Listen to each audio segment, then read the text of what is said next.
Cette journée nationale du souvenir, commémorer la tragédie humaine que fut la déportation, c'est d'abord rappeler l'horreur et la barbarie des systèmes concentrationnaires et génocidaires nazis.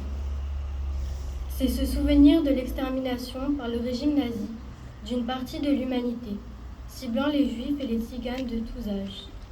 C'est se souvenir également de la déportation de femmes, d'hommes et parfois d'enfants, considérés comme ennemis du Reich ou indésirables, dans des camps où règne l'exploitation par le travail, la terreur et la détresse la plus extrême. En 1944, il y a 80 ans, en France occupée, alors que l'Allemagne subit d'importants revers militaires, partent les 14 derniers convois de déportation génocidaire. En mai et juillet, des femmes et des enfants de prisonniers de guerre juifs détenus en Allemagne sont envoyés comme otages au camp de Bergen-Belsen.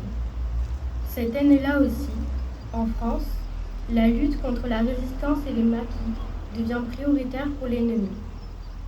Près de 45 000 hommes et femmes sont déportés de France et plusieurs milliers de ressortissants français, arrêtés sur le territoire du Reich pour rébellion ou acte hostile, sont envoyés à leur tour dans les camps de concentration.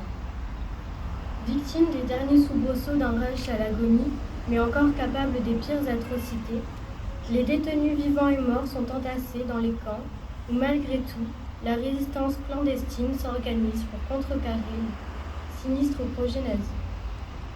Cet hommage intervient dans une période à nouveau chaotique où les désordres du monde menacent la démocratie et engendrent la souffrance de populations civiles innocentes.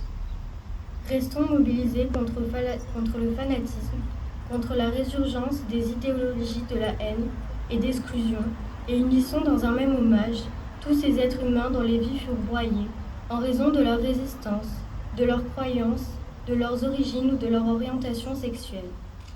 Au nom d'un régime raciste, expansionniste et dominateur, plus que jamais, notre combat est celui de la liberté et de la paix.